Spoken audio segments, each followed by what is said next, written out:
Ruffa. Actually, if you want to talk to Ruffa, it's easier to talk to her text or call. Because she's more on her phone than she is with the person beside her. But now I told her to pack it away. Yes, goodbye phone. Okay, so we are here with Ruffa, who's been a Belo baby for what, 18 years or something? I've been with Belo since 2006, Doc. Okay, so 16 years. 16 years. Tama ba? Oo, di ba? Nawala lang siya ng 2 years. Ewan Yeah, ko. why? Doc! Walang bumalik siya kasi, ewan ko. No, because I love Doc Vicky and original Belo baby. Honestly, before anything else, I'd like to thank you because parang these days I feel kind of emotional. And I just want to thank you that when I got back from Istanbul during those dark days in my life, you were there and you were one of those that really jump-started my career. So thank you so much. Because we love you. Doc Vicky helped me raise Lorene and Venice. I know. And where are your kids now? They're in Istanbul. I know. So how did that happen? Well, you know, I guess time heals all wounds. And I think in God's perfect time, I think it just came naturally already. Are you gonna cry? No, I mean, because there was so when many... they weren't close to their dad all these years. No, I mean, they haven't seen their dad since we left Istanbul. This was way back in 2007. He came to visit one time. But since then, the kids never saw him.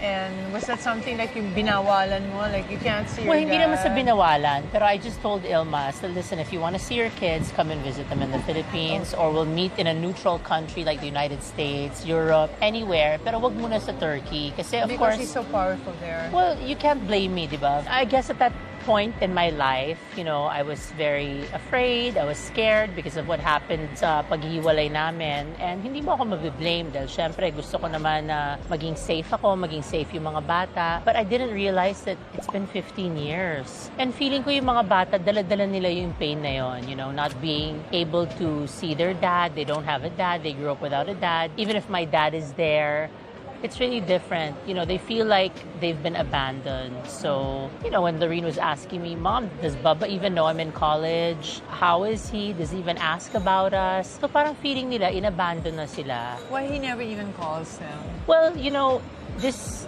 reunion is 3 years in the making. You know, every time we would try to set something up, we would end up fighting over the phone.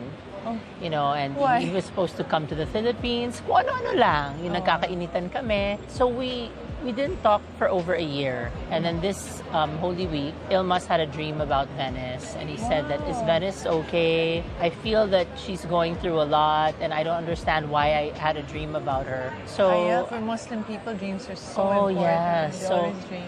I told Venice, I said, Venice, your Bubba had a dream about you. Why? Give my number, Mommy. I'm old enough. So nag-usap sila and during the first This time... was what, a year ago? No, this was in April for Holy Week. We were in Boracay. So I was there when they initially had the conversation. You know, lahat Was it ng... on speakerphone? Did you hear what was going I was on, Venice was on speakerphone. So lahat ng hinanakit ni Venice, linabas niya talaga.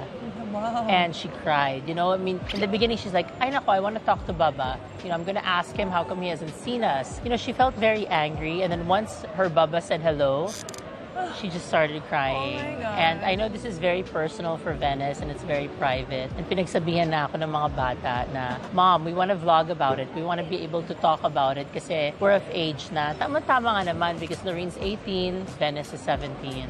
Wow. They're so big now. So they'll I only also know vlog that about the last it. time I saw Venice, I think, was a party of Lorene.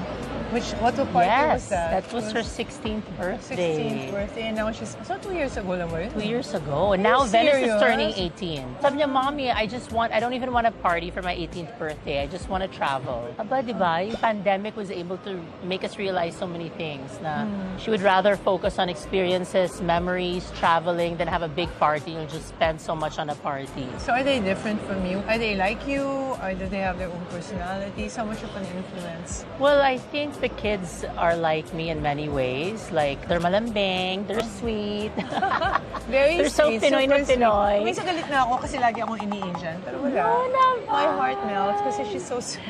Yeah, they're sweet, but at the same time, they have this tough exterior, di ba? Parang matapang sila sa labas, pero malambot sila sa loob. That's very much like me. I always teach the kids na they should really choose someone that they're gonna love because they're God-fearing. If they're close to their family, mahilig mag-aral, matalino, hindi tamad. Kasi at least pag hindi tamad, maabilidad, you know? You can do so many things. Mahirap pag tamad, di ba? You'll just sit there at home, mag-PlayStation all day. And then I always tell them that they should study. I think education's very important. So are they doing well in school? They're doing well, Doc. I know, she's They're a single following your mom. footsteps. I Nah. said, you Are have you to gonna be a doctor? No, they have to be a beauty mogul. O, di ba? Are you the mom, Kris Jenner, and are your kids going to be the Kylie of this generation? Well, that's What is- a goal or a dream.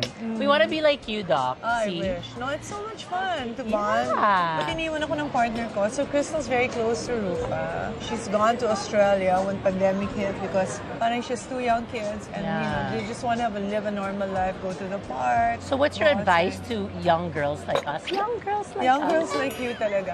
No, I always, my advice used to be, oh my gosh. Grabe we're really naman. on a diet, as No, you can that's see. Doc Vicky's. That's not mine. Where's Because the she's gonna salted weigh me caramel? later. Oh my gosh, yes. Ba't ang laki?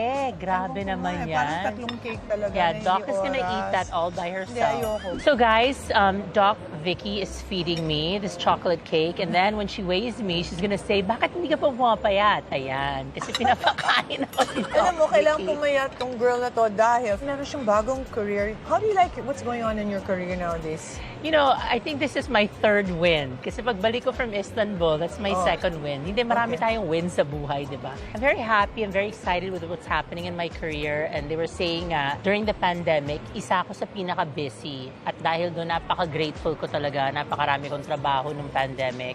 I had Love Thy Woman, I had House Arrest of Us.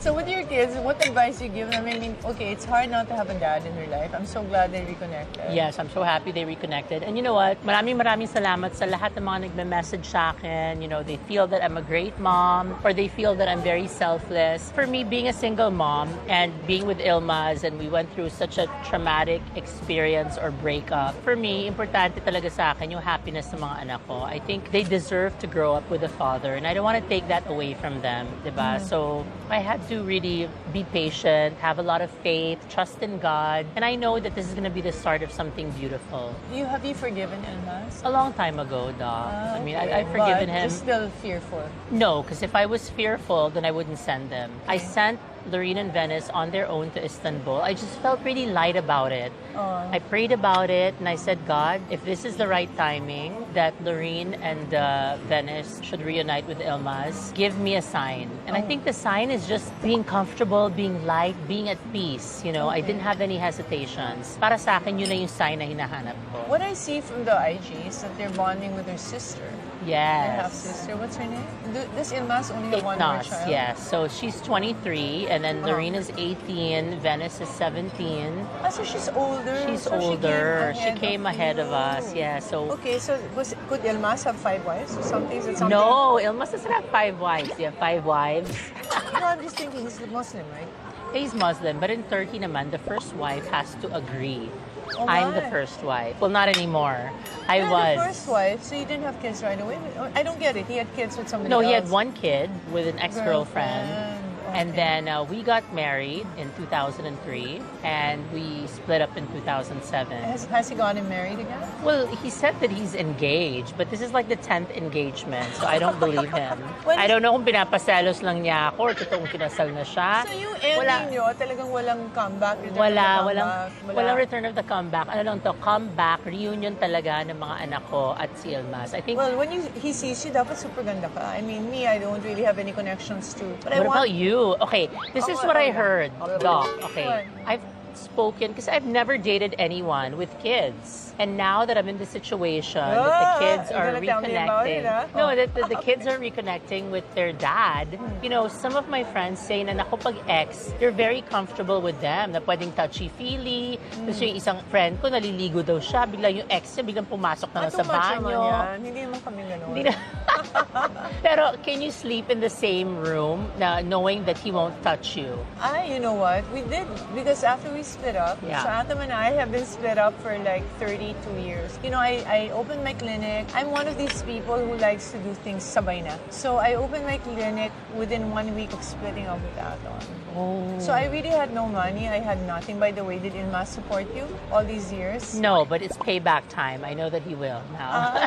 You think so? I think Baka so. the kids naman, at least send them to a No, shop. kasi feeling ko, hindi niya nakikita yung mga bata. So he wants me to suffer. May ganun siya ugali na parang, okay, ikaw lumayas, ikaw magdusa. Parang ganun But yung I'm so feeling. proud of you. You're able to rise to the occasion. Yes, thanks Single- to you, Doc Oh Vicky, my and to God. everybody that gave me a job when I was a single mom. Well, I'm still a single You're still mom. a single mom? Is that going to change soon? No, I'm still gonna be a single mom. Tell But us I about know your that. dating life, please. Your love life. Wait, we're not even done yet. You're Oh, not we're even not done. finished with Okay. You're supposed to advise me. I'm So wait, going to advise you. do you So sleep when with ex is an Atom? ex, Ex and ex. Because for 32 years we were apart and I didn't really have, you know, the one thing I did mali is right after I split up, I said to myself, anything he can do, I can do better. Di ba? Parang, sige, you wanna date all Women these empowerment. People? Ako din, di ba? But you know, I realized now we really can't. We really can't just date.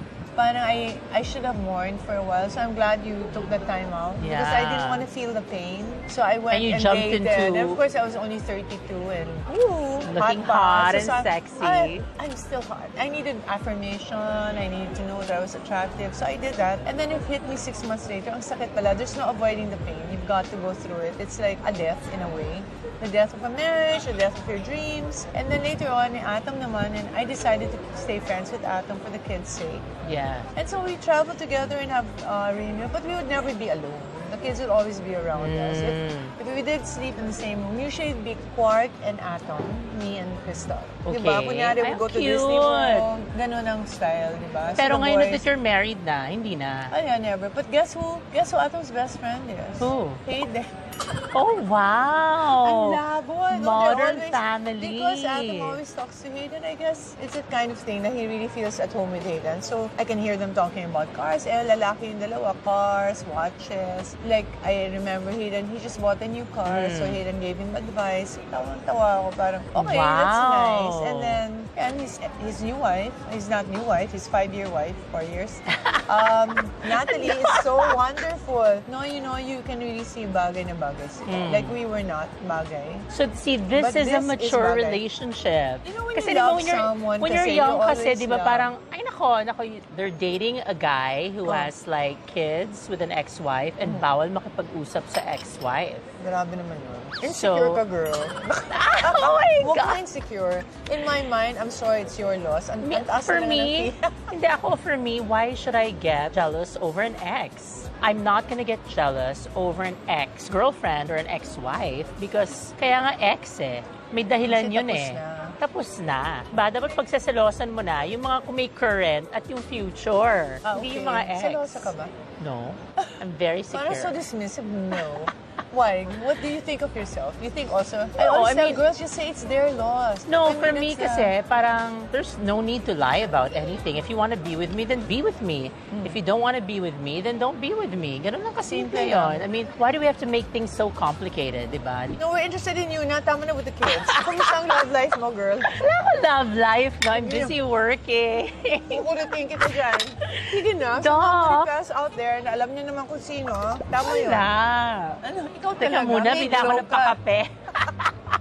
Okay, how many relationships have you had since you split up? Not a lot. 1, Hello. 2, 3, 4. Grabe naman. One No. ang alam ko.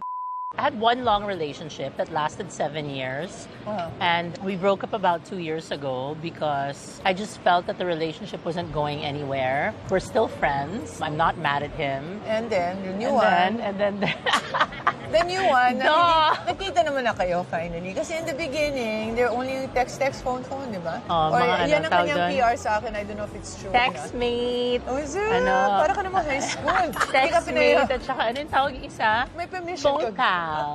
Oh, diba? Phone And call. then, but that's better because you get to know each other. Yeah, I just want to take things slow. I mean, I don't believe in whirlwind romances, although for some couples it works, diba? Para sa akin, I really want to get to know the person. And I think the more you spend time with with the person, the more you converse with the person, you'll get to know more about, the one that so you're dating. far, in the conversations with this person, is he interesting? He's what very are you looking interesting, for, ba, very guy? smart. I just want someone that's just gonna be there for me, someone that's gonna guide me, show me the way, someone who's patient with me. Ayoko na yung mga, nasaan ka? Saan ka pupunta? Oh my God, please. Like, I don't want stress. Hindi natin maiwasan yon. Nakakapangit yung stress. Huwag kayong Hindi humanap natin ng maiwasan stress. yun. Baka mamaya magpa-botox ako na every week kay Doc Vicky. Ayaw natin nun. So gusto na natin maging masaya sa Do your buhay. kids want you to be in a relationship? Well, the kids were already telling me, Mom, this is pre-Istanbul, ha? I have to talk to them now and see how they feel about the situation. But Lorene's already in college. She's studying in LA. And then Venice is going to be going to college soon. And they're like, Mom, it's inevitable that we're going to be leaving the house. So please Did they like your spend previous time. relationship? Were they for it? Not really. Yeah, I think the kids naman respect who I'm with. I won't introduce them to someone that is not worth it. Your kids, parang basta you're happy, Mom. As long as Kasi I'm alam mo happy. naman yung aking anak, medyo hindi ganun. Oh, really? Best friend mo si Crystal? Oh, really? Well, now she's better, but it's always a tug of war. I always feel like it's so I think for hard. Lorene and Venice, as long as I'm happy, they're happy for me. And I've only introduced them to 2 people. I think as long as I'm happy, they'll be happy for me. Was that something you're looking for? Do you need to be with a man? Not really. No, I think at this point in my life, I don't need to be with a man. If I want to be with a man, it's because I want to. And I know, Doc, at the end of the day, no man's an island. We really need to be with someone for companionship, grow old with someone, hold someone's hand, diba? Hey, let's travel together or let's watch Netflix together. So I think at the end of the day, you have to really be with your best friend, So diba? now you realize. So Yilmaz and you were not best friends. So I think Yilmaz and our relationship naman is different because number 1, I married him. Number 2, we have kids together. Although I haven't seen him 15 years, a lot of the things that I did for Yilmaz, hindi ko alam kung magagawa ko pa yon sa buhay ko unless he's my forever love. Like what? Move to another country? No, like move to another country, change my religion. Kasi pag sinabi mong kasal, Doc, di ba, nandyan yung talagang lahat ibibigay mo. Kung hindi 100%, 300% ibibigay mo. Magsasakripisyo ka talaga para sa relationship na yon. Pag boyfriend mo lang, it's parang, okay, ayaw mo, okay, bye, wag. Di ba? So you don't do you care. want to get married again? I don't know if I want to get married again. I've left that in the hands of the Lord. All I know is I'm not going to end up alone.